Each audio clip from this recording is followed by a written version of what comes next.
E é uma satisfação agora estar com você nesta primeira aula, tendo a oportunidade para começar agora direto contigo. Você que entrou, que abraçou esse sonho, venha comigo, nós vamos junto com você até o dia do Enem, juntos nessa caminhada, na busca da conquista do seu sonho. Como o Jorge já me apresentou, para quem ainda não me conhece, eu sou o professor Guara, sou professor da área de Humanas e Sociais Aplicadas, sou professor da área de História. E aqui a gente vai começar já a partir da nossa orientação do nosso Enem, da matriz de referência do Enem. O primeiro tema da matriz de referência do Enem é diversidade cultural, conflitos e vida em sociedade. Olha, esse tema aqui, ele é um tema que é, como a gente dizia antigamente, é piolho de Enem. Ou seja, todo ano cai uma ou duas questões desse tema 1. Por quê? Porque está relacionado à questão da própria formação da sociedade brasileira. A nossa sociedade, que é uma sociedade miscigenada, é uma sociedade de uma diversidade cultural muito rica, muito profunda, e também dentro desse processo de diversidade nós temos os conflitos que ocorrem entre as matrizes que deram origem à nossa sociedade. Ora, quais seriam essas matrizes? Nós temos 3 matrizes que formaram a nossa sociedade. A primeira matriz é a chamada matriz dos colonizadores. Então eu tenho 3 matrizes que formaram a sociedade brasileira. Então eu tenho a matriz dos colonizadores. Quem seriam esses colonizadores? De um primeiro momento, os portugueses, que chegaram e colonizaram este pedaço de terra a partir do ano de 1500. Até os dias de hoje, muita coisa que faz parte da sociedade, dentro da nossa cultura, nossa forma de falar, a nossa língua é chamada de língua portuguesa. Não é língua brasileira, é língua portuguesa, influência direta dos colonizadores. A religião que predomina no Brasil também é trazida pelos colonizadores e que aqui se misturou com a religiosidade dos povos originários que aqui já estavam e também teve influência da religiosidade dos africanos que para cá foram trazidos pela força do projeto de escravização. Então os colonizadores têm uma influência na nossa culinária, tem uma influência na nossa religiosidade, tem influência na questão da nossa gastronomia, a nossa forma de organização de família. A família brasileira, em um primeiro momento, ela é caracterizada por ser uma família de cunho patriarcal, monogâmica, é uma família rural. Então eu tenho a influência direta dos colonizadores. Em um segundo momento, eu tenho a influência dos chamados povos originários, porque eram chamados antes de índios ou indígenas, não é? Os povos originários, que são os que aqui já habitavam, também conhecidos como autóctones. E nós temos a terceira matriz, que são os africanos, que para cá foram trazidos como peças de trabalho forçado, através do que nós vamos estudar lá na frente com o nome de tráfico negreiro. Então, esses 3 elementos aqui, essas 3 matrizes étnicas, essas 3 matrizes culturais, entram em conflito. E o terceiro aspecto desse tema 1 é a própria vida do brasileiro em sociedade. Como que a nossa sociedade se organiza? Como que a nossa sociedade se orienta a partir dessas 3 matrizes? Dentro desse tema 1, eu trago hoje para vocês a aula 1. A nossa aula 1 é cultura material e imaterial. Nós vamos trabalhar a questão do patrimônio e da diversidade cultural no Brasil. Veja, diversidade cultural, dentro do tema 1, a questão do nosso patrimônio brasileiro, não é? E esse patrimônio que traz a nossa cultura brasileira, que é constituída de uma forma material, e a nossa cultura de uma forma imaterial. E aí você tem aqui a nossa apresentação do nosso material aí, você tem justamente essa aula. Então o que a gente vai perceber aqui? Nós vamos explorar as riquezas materiais e imateriais que formam a nossa identidade nacional. O que seria essa identidade nacional? Essa identidade nacional, ela está presente no processo de formação da nossa sociedade. Então, nesse processo de formação da nossa sociedade, o que é que nós temos? Nós temos a ideia de que a cultura no Brasil, acompanhe aí, ela define aquilo que nós chamamos de identidade nacional. O que quer dizer essa questão da identidade? Identidade é aquilo que me identifica, é aquilo que me rotula. A identidade é aquilo que diz quem eu sou. Então, normalmente, quando eu chego e me apresento fora daqui, alguém pergunta, de onde você é? Eu sou do Brasil. Qual é a tua identidade enquanto brasileiro? E aí eu vou apresentar as minhas características de brasileiro. Quando eu chego daqui do Amapá para um estado fora, eu tenho a minha identidade amapaense. Essa minha identidade amapaense, ela é formatada por algumas características que marcam aquilo que sou, que marcam aquilo que eu digo que sou, que marca aquilo que existe no meu lugar. A ideia de lugar, a ideia de identidade, a ideia de território. Então, hoje nós falamos em territórios, dentro das novas definições de identidade cultural, dentro das novas definições de construção ou constituição da mentalidade de uma sociedade, da mentalidade de um povo. Então, quando se fala de identidade nacional, a ideia é perguntar-se quem é ou o que é ser brasileiro. Então, eu posso perguntar para você que está aí, o que é ser brasileiro? Qual é a ideia que você tem daquilo que venha a ser o que é ser brasileiro? E aqui a gente tem uma situação que eu quero te explicar. Primeiramente, que brasileiro era um nome dado lá pelo século XVII para os povos originários. Olha como é interessante, como é curioso o processo de construção da nossa cultura brasileira. E veja como é diversa essa nossa cultura. Então, por volta do século XVII, os povos originários que aqui habitavam, eles foram chamados pelos colonizadores de brasileiro. O que significa a palavra brasileiro, então? Em um primeiro momento, a palavra brasileiro não significava nascido no Brasil. Significava carregador de pau-brasil. Por quê? Porque os povos originários faziam o escambo do pau-brasil com os colonizadores no litoral, entre os anos de 1501 até o ano 1532, aquilo que a história do Brasil chama de período pré-colonial. Então, o que quer dizer ser brasileiro hoje? Então, para eu poder me definir como brasileiro, eu preciso ter uma cultura. E para eu dizer que tenho uma cultura e dizer que eu sou brasileiro, o que é que eu tenho de ter? Eu tenho que saber o que é ser brasileiro. Então, para você que está aí, o que é ser brasileiro? O Exame Nacional do Ensino Médio, ele traz algumas competências e algumas habilidades que a gente tem que entender. Então, dentro das questões que vêm na área de humanas e sociais aplicadas, especificamente na área de história e sociologia, vem essa construção da ideia, do conceito do que é ser brasileiro. Por quê? Porque o Exame Nacional do Ensino Médio, ele busca o processo de construção da identidade das juventudes com o Estado-nação Brasil. A partir daí, o que é que o Enem traz? Traz como primeiro tema, o tema que inicia a matriz de referência para a prova com a ideia do entendimento ou da construção da nossa própria sociedade. Então, nesse aspecto, quando a gente fala do que é ser brasileiro, quando a gente percebe como é que a construção da nossa sociedade se deu, né, como que isso se representa na nossa ideia de cultura, né, então você tem isso. E aí, quando a gente fala de cultura, e aí qual é a cultura nacional? Você já ouviu falar em cultura nacional? Hoje, cultura, ela tem uma gama muito mais rica do que tinha antigamente. Então, você pode entender hoje os conselhos de cultura. Nós temos o Conselho Nacional de Cultura, nós temos o Ministério da Cultura. Nos estados, nós temos as secretarias estaduais de cultura. Nos municípios, você tem as secretarias municipais de cultura.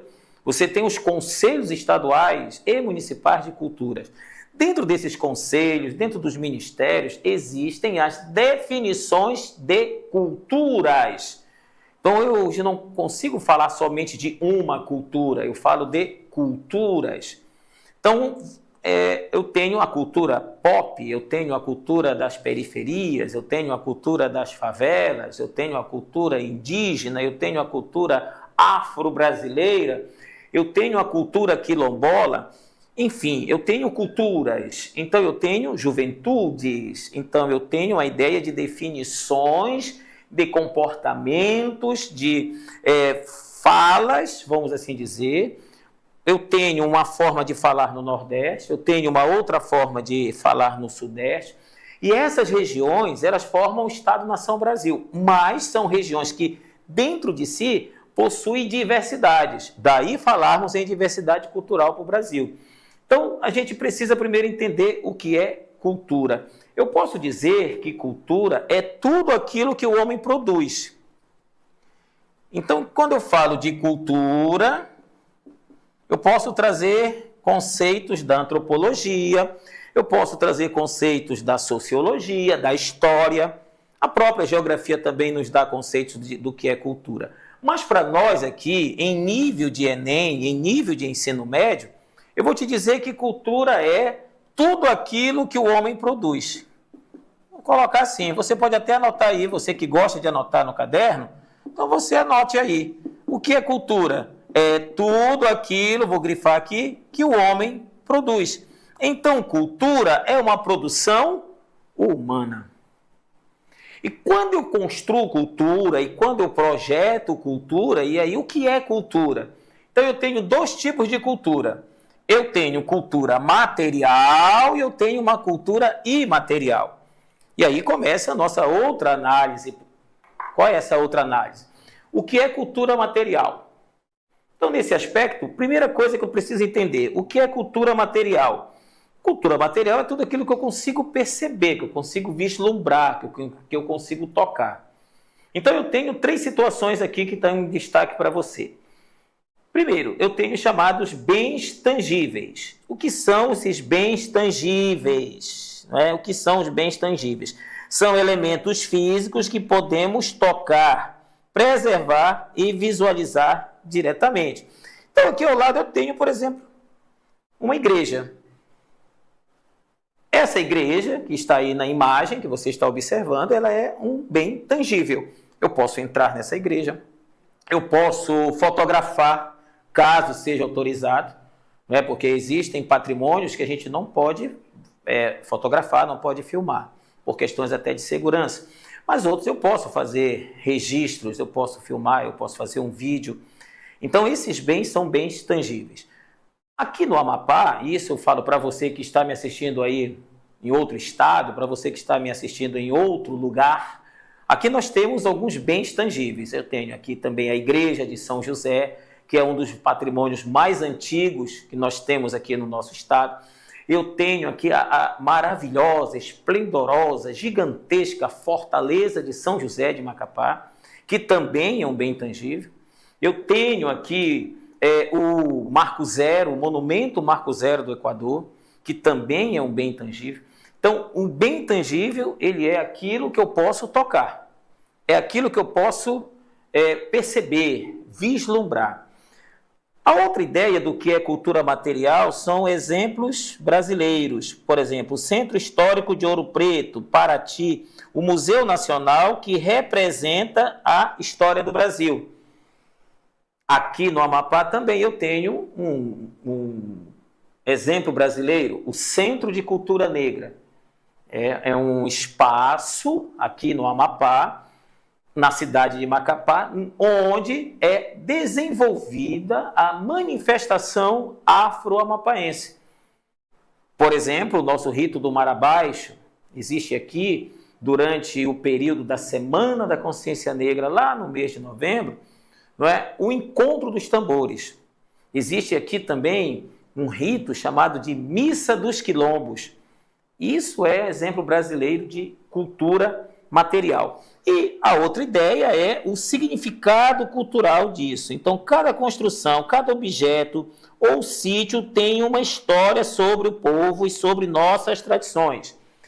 E aí eu queria que você entendesse isso aí. Quando nós falamos de cultura local, quando nós falamos de cultura nacional, nós estamos falando da construção da história de um povo. Então, nós estamos falando da própria história do Brasil. Essa história que é construída a partir dessas três matrizes que eu coloquei aqui no início da aula para você. Então, eu tenho a ideia dessa situação do que é cultura material. Alguns exemplos de patrimônio material, estou trazendo para você aí no slide, acompanhe. Alguns exemplos que nós temos, eu citei aqui alguns exemplos na própria cultura amapaense, na nossa cultura local, mas eu estou trazendo aqui para você, para uma prova nacional que é o Enem, alguns exemplos de patrimônio material brasileiro. Então nós temos patrimônios arquitetônicos, em que alguns locais no Brasil são reconhecidos pelo IPHAN. O IPHAN, ele é um Instituto do Patrimônio Histórico e Artístico Nacional. É este instituto que reconhece o que é cultura. É esse instituto que valoriza, que procura preservar aquilo que nós chamamos de cultura nacional, cultura local. É ele que dá a chancela daquilo que é cultura, daquilo que representa a nossa identidade brasileira, a nossa identidade nacional. E aí eu tenho um exemplo aqui, que é o Centro Histórico de Olinda, né, para quem já foi aí em Olinda. É um centro histórico que tem como ideia preservar a arquitetura colonial da ocupação do Nordeste, logo no período da chamada colonização dessa terra. Eu tenho aqui o Pelourinho também, que é em Salvador, que é o Centro Histórico de Salvador, com uma arquitetura colonial barroca.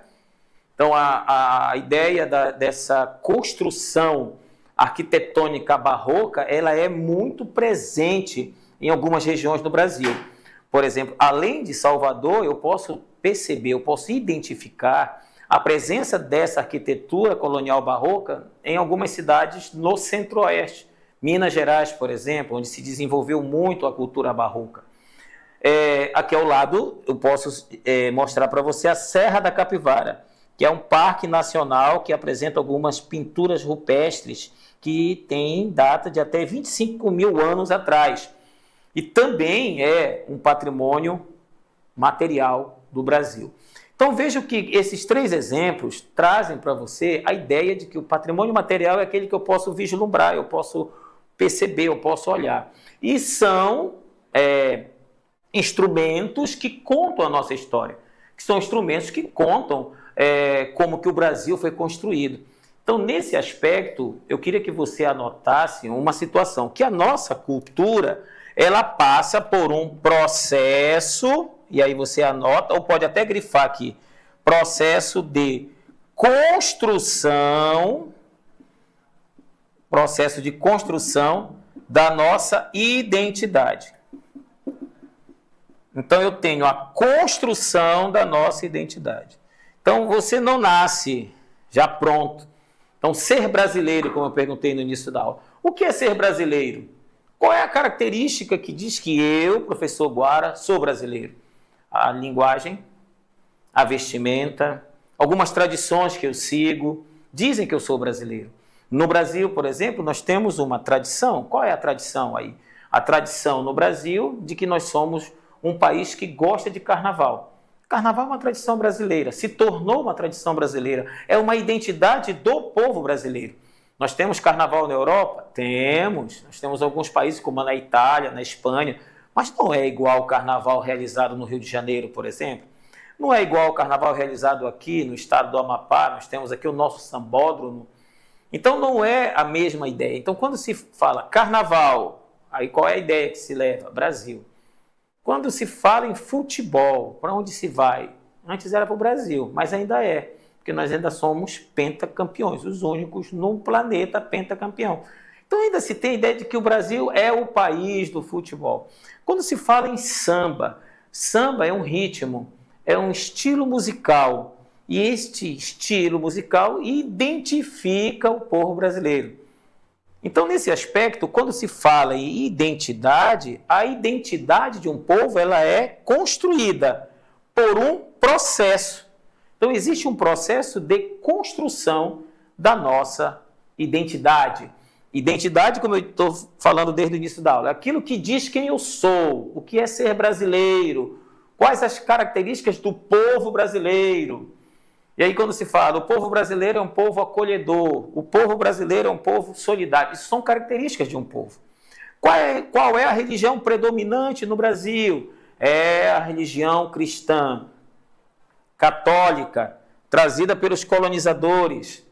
Existem também outras religiosidades que marcam a identidade desse povo. Então, nesse aspecto, cultura é isso. Agora, além da cultura material, nós também temos aquilo que nós chamamos de cultura imaterial. O que seria essa cultura imaterial? Bem, se a material é aquela que eu posso tocar, que eu posso ver, que eu posso perceber, a cultura imaterial, e aí segundo o conceito, ela é caracterizada por práticas e expressões, celebrações, transmissão oral e ofícios tradicionais. Eu trago aí, eu destaco para você 4 características do que é cultura imaterial. Então eu tenho práticas e expressões, por exemplo, danças, músicas, rituais que expressam, olha, mais uma vez, a identidade de um grupo social. Vou dar um exemplo, uma prática que caracteriza o Amapá, o ritmo do Marabaixo. Aí eu falo numa música, então eu tenho o estilo, o ritmo do axé no Nordeste, eu tenho o forró, eu tenho a questão do melody, não é? Então são ritmos que são característicos de determinados lugares, de determinados territórios. Então eu tenho a ideia das práticas e das expressões. Celebrações como festas populares, aí eu trago como destaque o Bumba Meu Boi e as festas juninas.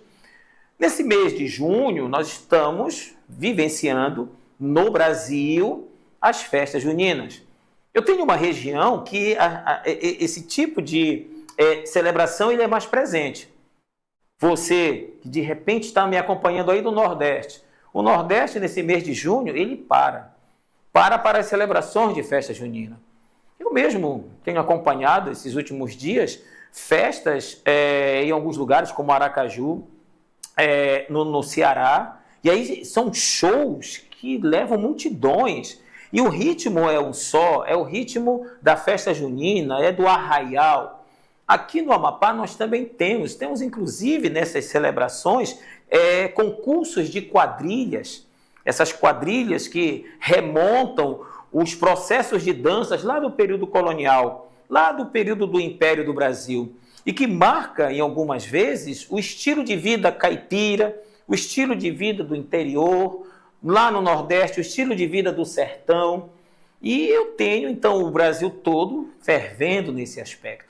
Agora há pouco eu falei do carnaval. Qual é a região onde o carnaval ele é mais presente, ele é mais frequente? É o Sudeste. E da região Sudeste, qual é o estado que é mais caracterizado pela celebração do carnaval? O Rio de Janeiro, por exemplo. Então vejam que essa diversidade, aí eu venho para o tema 1, diversidade cultural no Brasil, essa diversidade que forma a nossa identidade, ela é muito rica. Então é por isso que no Enem, quando você tem uma questão sobre patrimônio, é bom que você entenda quais são as competências e as habilidades, quais são os eixos cognitivos, por exemplo, que o Enem cobra para que o aluno domine, vamos assim dizer, para que o aluno saiba resolver uma questão. Então nós temos essa situação. O terceiro aspecto é a transmissão oral. A transmissão oral é aquilo que eu passo, né, de geração em geração, não precisa de um rito escrito, não precisa de uma cartilha, é algo que é passado de avô para filho, de pai para filho, de famílias que têm algumas tradições que também caracterizam, não é, a vida de uma sociedade. Então, o que é essa transmissão oral? São conhecimentos passados de geração em geração através de história e ensinamentos. Qual exemplo o senhor pode nos trazer sobre isso, professor Guara? O exemplo de um chá que é usado por um determinado grupo de pessoas, o chá para combater, para curar dor de cabeça. Onde é que eu vou encontrar um chá que faça isso? O chá da folha do anador.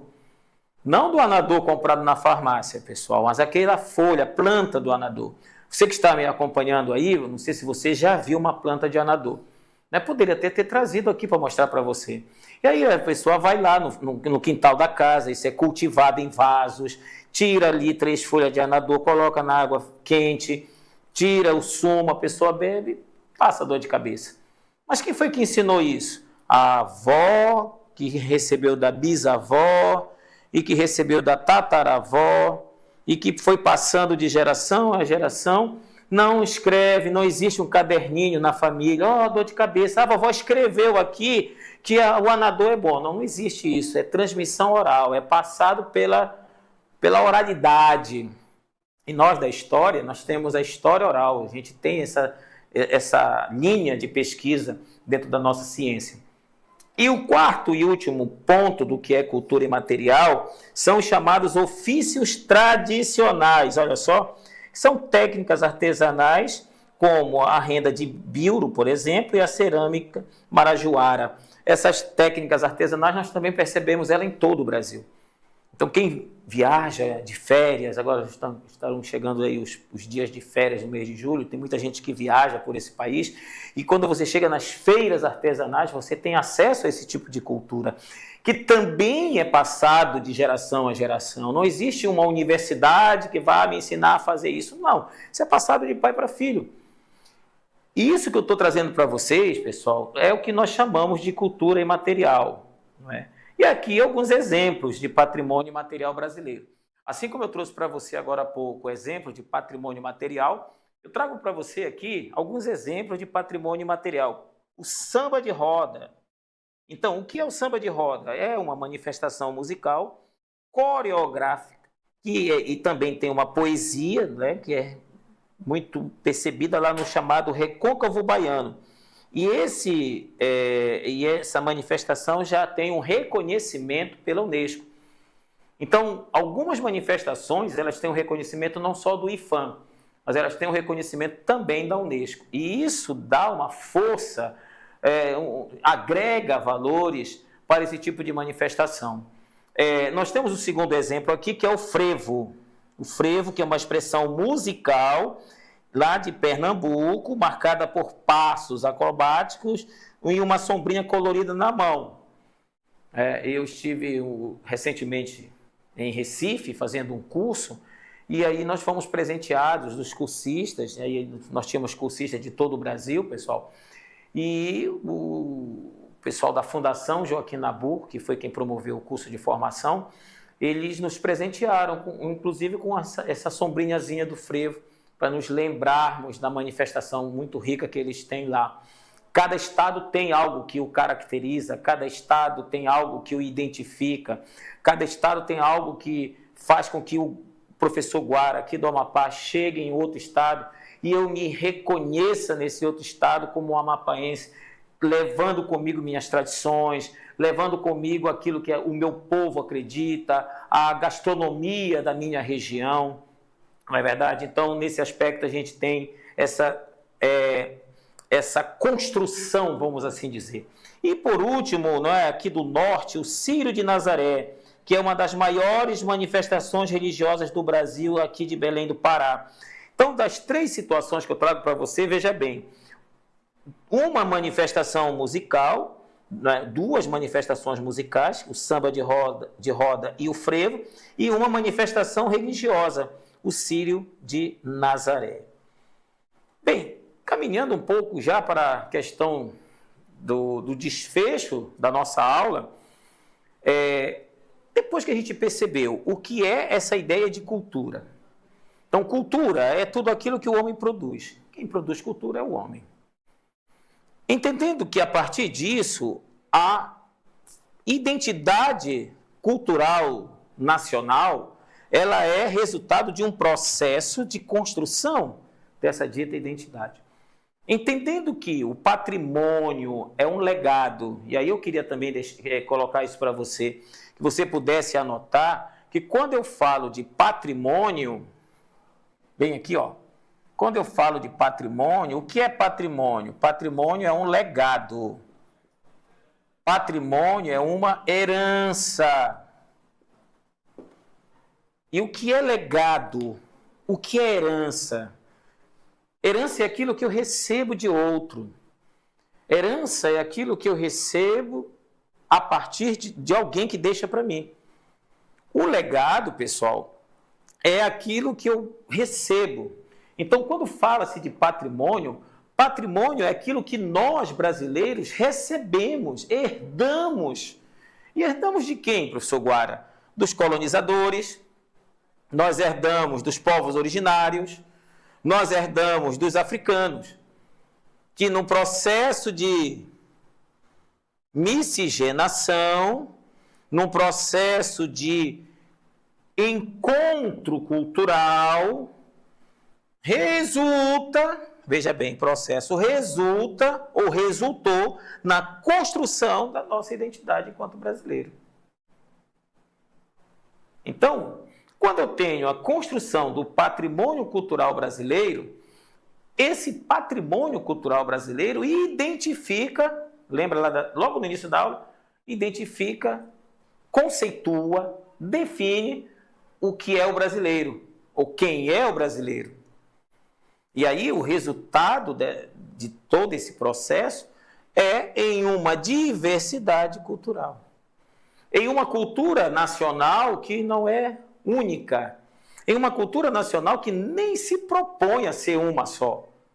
Quando eu falei do samba, mas aí você sobe para o norte aqui, o samba não é tão presente aqui no norte. Eu tenho outro ritmo musical que identifica o nortista. Eu posso destacar o carimbó, aqui no vizinho estado do Pará. Eu posso identificar o reggae, que aqui no Amapá nós também temos o ritmo do reggae. Eu posso identificar uma dança que poucos conhecem, mas é muito forte aqui no norte, que é o Zouk Love, que tem uma influência da Guiana Francesa. Então vejam que se eu for falar em questão de ritmo musical, eu posso fazer uma série de destaques de regiões que constituem o nosso Estado-nação Brasil, certo? Então, nesse aspecto, quando eu falo das 5 regiões, e também eu queria que você guardasse isso, eu tenho 5 regiões no Brasil. Então, eu posso falar de 5 regiões culturais.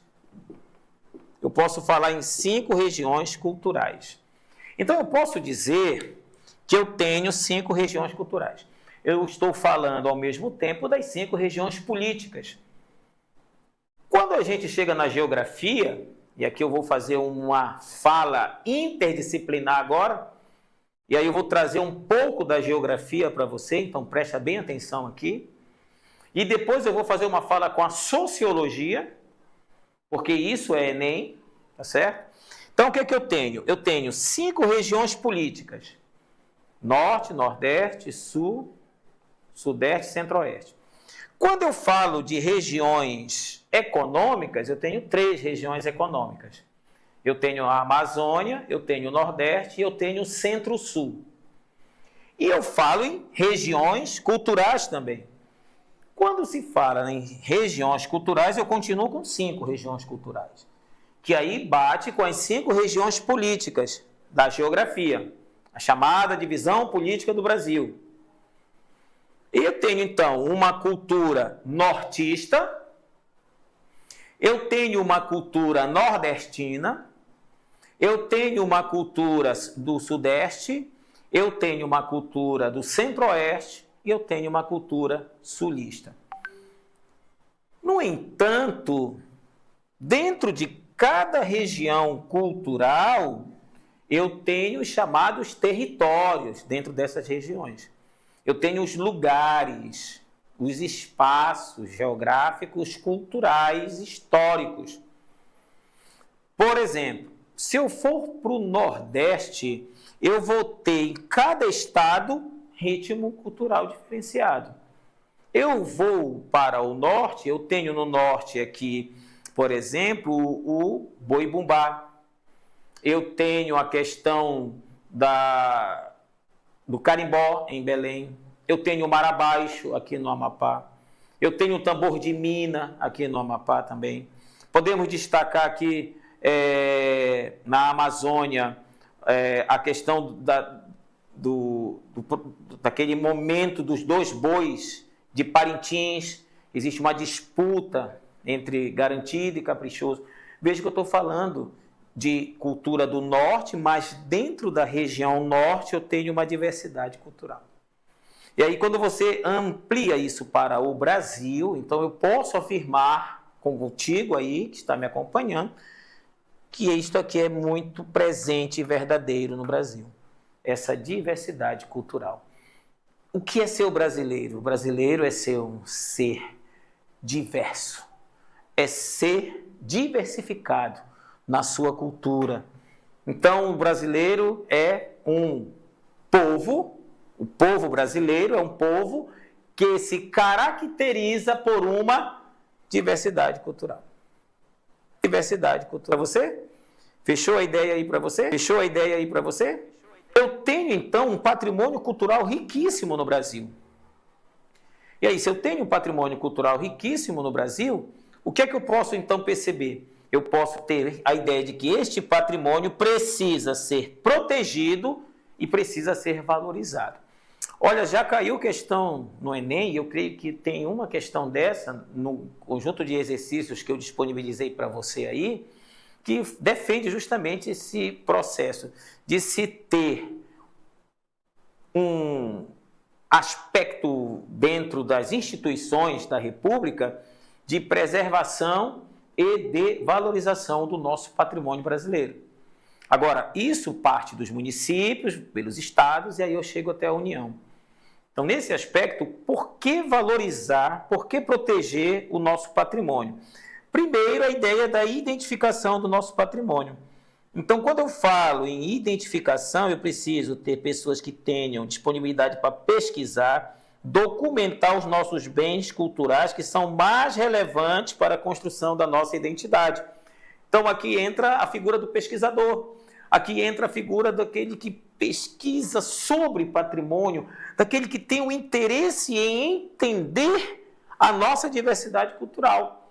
E aí passa por historiadores, sociólogos, museólogos, arqueólogos, que são cientistas acadêmicos que procuram preservar através de políticas de governo e, melhor ainda do que política de governo, através de políticas do Estado republicano, a ideia de preservação daquilo que é nosso, daquilo que nos identifica, para que não fique perdido e que não se tenha o processo de esquecimento daquilo que construiu a nossa sociedade. A outra ideia é de que, além de proteger, eu preciso valorizar o meu patrimônio. Então, eu preciso ter um processo de preservação, valorização, manutenção desse patrimônio. Para quê? Para que as gerações que virão depois da gente possam ter nesses legados, nessas heranças deixadas pelos nossos antepassados, o processo de identidade. Quando foi que o Enem passou a cobrar patrimônio, cultura material e imaterial? Houve uma época que os nossos jovens não queriam ficar no Brasil. Os nossos jovens queriam estudar e ir embora daqui. E aí a ideia era, não, eu vou estudar, mas eu vou para a Europa. Eu vou estudar e eu vou lá para o outro lado do mundo, lá para o Oriente. Eu vou para a América do Norte. E muitos dos jovens não estavam tendo mais aquele olhar de valorizar o que é ser brasileiro. Aquele olhar de valorizar o que é nosso patrimônio. E aí o Exame Nacional do Ensino Médio, criado lá em 1998, ele começa a resgatar esse processo e vem como tema 1 da matriz de referência de preparação para o Enem. E aí você tem, então, a ideia de fazer com que as gerações possam perceber, a partir da leitura no ensino médio, a valorização daquilo que é nosso, a valorização daquilo que é nossa herança. Então, nesse aspecto, é necessário que você tenha isso. O reconhecimento, né, do nosso patrimônio material e do nosso patrimônio imaterial. Quem é que faz o reconhecimento? Eu já te disse. No Brasil, quem faz o reconhecimento é o IPHAN. Inclusive, já veio uma questão em uma das nossas avaliações do Enem, perguntando sobre isso. Então, o IPHAN, que é o Instituto do Patrimônio Histórico e Artístico Nacional, é o instituto, é o órgão responsável por reconhecer o que é nosso legado, o que é nossa herança, por reconhecer o que é que identifica o brasileiro como brasileiro. E aí, nesse aspecto, não é? O IPHAN tem feito aí um trabalho razoável, vamos assim dizer. Razoável, não é? A ideia de preservação também. Então, eu tenho como preservar? O que é o preservar? É não deixar cair no esquecimento, como eu disse para você. Preservar é não deixar cair no esquecimento, é manter viva a memória, né? E aí eu vou colocar aqui, deixa eu ver quando dá para colocar com essa cor aqui. Então, preservar, quem gosta de anotar, está aí anotando no seu caderno, anote aí, preservar, manter viva a memória. E aí, como eu sou historiador, vou puxar para a minha ciência, né? A memória, a história do nosso povo. Então, o papel do Instituto é preservar. Para que preservar? Para manter viva a memória, para manter viva a história. Para quê? Para deixar como herança para as gerações que virão depois da gente. Para que quando essa geração que está vindo aí, a geração alfa e mais tarde a geração beta, tenha ideia do que foi que construiu a nossa identidade. Saiba, quando chegar em algum outro lugar, o que foi que me fez ser brasileiro. O que foi que me fez ser brasileiro? Por que eu sou brasileiro? Então, aí o IPHAN tem esse papel de preservação, tá certo? Valorização, valorização. Olha, isso aqui já faz parte da escola, já está lá na escola. Educação patrimonial. Por que está na escola, professor Guara, isso? Justamente para fazer aquilo que eu te disse. A nossa juventude lá, da década de 90, não tinham o orgulho de dizer que eram brasileiros. E aí teve que vir a educação patrimonial para dizer, olha, você tem que valorizar a Fortaleza de São José de Macapá.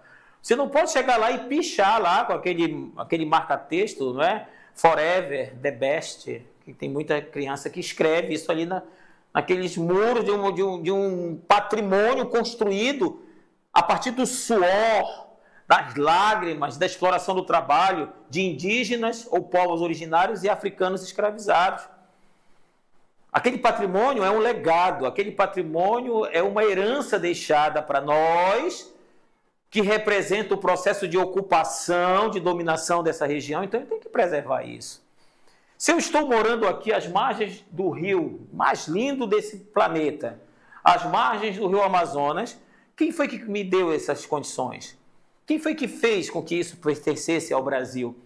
Nós tivemos uma fortaleza construída para preservar essa dominação. Então tem que ter um processo de valorização disso, um processo de preservação dessa herança que é nossa, que nos identifica. Por que manter a igreja de São José? Vou usar aqui sempre o nosso exemplo, mas aí você que está no seu estado, você que está aí no seu município, pense naquela igreja que fica no centro da praça principal da sua cidade. Aquela igreja é um patrimônio. O que representa a imagem daquela igreja ali no centro daquela praça? Então, essa é a ideia da preservação. Eu preciso valorizar isso. Eu preciso entender isso. Como é que está acontecendo? Através da educação patrimonial. Se existe educação ambiental, não é? A ideia de se olhar o meio ambiente, preservar o meio ambiente, preservar os nossos rios, preservar as nossas matas. Também existe o processo de preservação do nosso patrimônio. Então entra como educação. Educação é mexer com valores. E quando você vai mexer com valores, você vai mudar comportamentos. Então, quando eu acabei de dizer assim, olha, eu fico triste quando eu chego em um patrimônio está arriscado, abandonado, por exemplo, sem uma tinta branca para deixar mais bonito o patrimônio. E aí as gerações vão passando, vão olhando aquilo e vão deixando. Se eu vou deixando de lado, ele vai cair no esquecimento. Então eu não mantenho viva a memória. Eu não mantenho viva a herança que foi deixada para eu me identificar enquanto amapaense, para eu me identificar enquanto brasileiro. Então, a ideia da valorização através da educação patrimonial. Já chegando para o finalzinho da nossa aula, eu quero falar dessa dita diversidade cultural no Brasil. Bem aqui, ó. Diversidade cultural no Brasil. Presta bem atenção. Falei de cultura material, cultura imaterial, patrimônio, e agora eu chego na diversidade cultural no Brasil. E aí eu trouxe para você, você que está acompanhando aí pelo nosso material, pelo nosso slide, eu trouxe para você a ideia de um país pluricultural. Marca isso. O Brasil é um país pluricultural, multicultural, que apresenta uma diversidade nessa cultura construída a partir de um processo deixado pelas 3 matrizes que formam a nossa sociedade. Então, veja bem, nós temos... O Brasil é formado por influências de diversos povos e culturas. A nossa identidade nacional é um mosaico de heranças. Olha que legal. Veja que esse pequeno texto já está resumindo o que eu estou falando para você desde o início da aula. Então, quando eu falo da minha identidade nacional, o pessoal está lá para o norte, na América do Norte, nesse evento que está acontecendo entre times de vários países, e lá a gente percebe aqueles que se identificam, eles se vestem à maneira do seu país, eles têm suas músicas. E como é que a gente identifica o brasileiro nesse evento? Todo mundo está cantando e dançando samba. Lembra que eu falei lá atrás na aula, agora há pouco? O que me identifica? O samba. Então veja bem, dentro desse aspecto eu tenho contribuição dos povos indígenas. Então, eu tenho mais de 300 etnias com línguas e costumes próprios. Nós trouxemos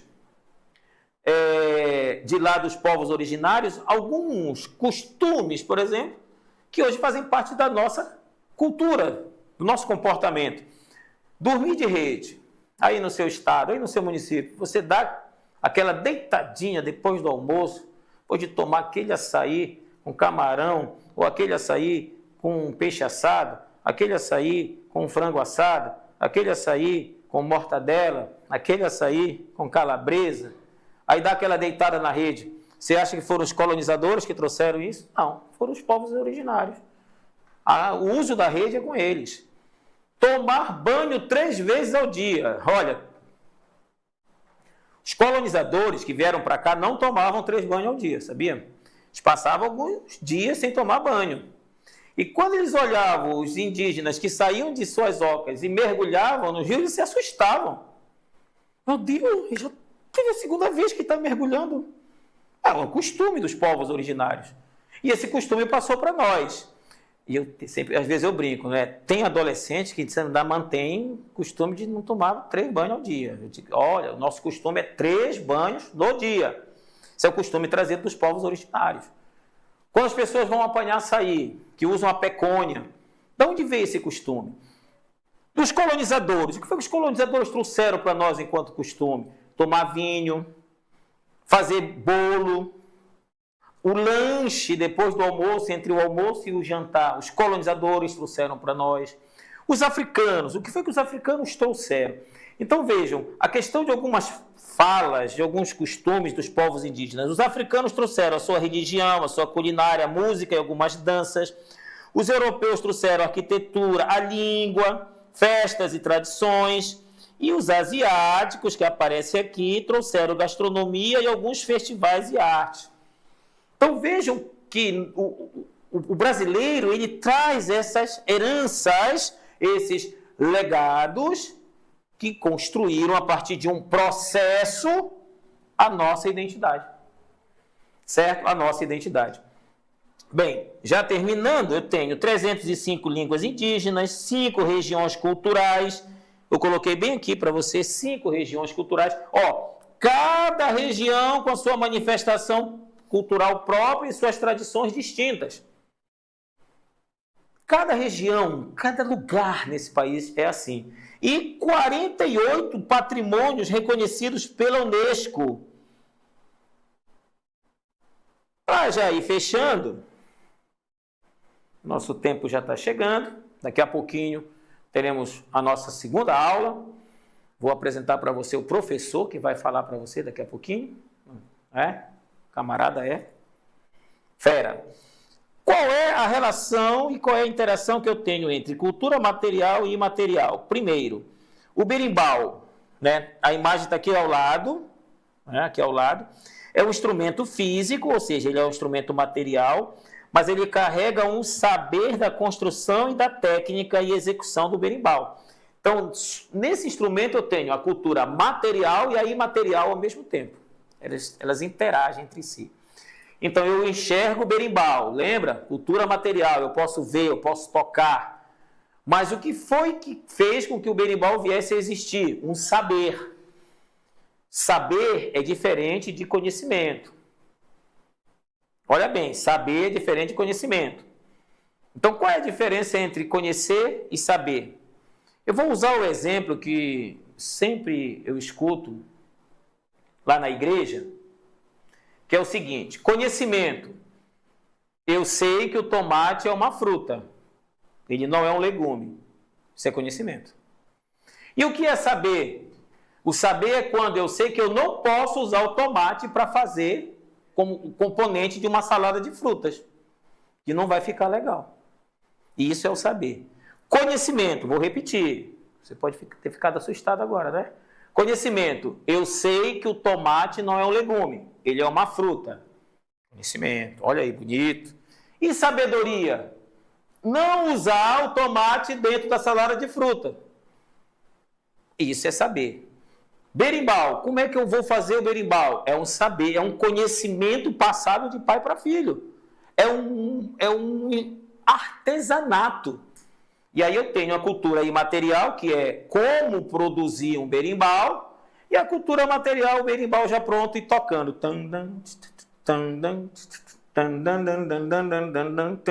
Ok? Carnaval, eu tenho os carros alegóricos, é cultura material. Aí eu tenho samba enredo, coreografias, confecção de fantasias, que é a cultura imaterial.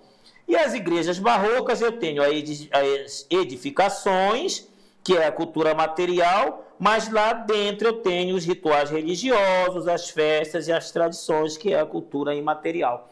Então é isso que quer dizer a integração entre o patrimônio ou cultura material e o patrimônio ou cultura imaterial. Ok? Você está aí vendo, observando aí no material. E, por fim, quais são as competências e habilidades que eu tenho de ter para resolver uma questão para o Enem dentro desse tema 1, professor Guara? Dentro dessa aula número 1, não é? Quais são as competências e habilidades que eu preciso ter? Então, para a gente fechar, eu tenho que ter, primeiro, análise de processos históricos. Compreender o patrimônio cultural como resultado de construções históricas e sociais. Aqui, ó, processo de construção da nossa identidade. Outra que o aluno precisa ter como habilidade: interpretar fontes documentais, iconográficas e materiais. Segundo, diversidade cultural, analisar a pluralidade cultural brasileira e seus reflexos nas relações sociais. Dentro da habilidade, identificar diferentes manifestações culturais e suas origens.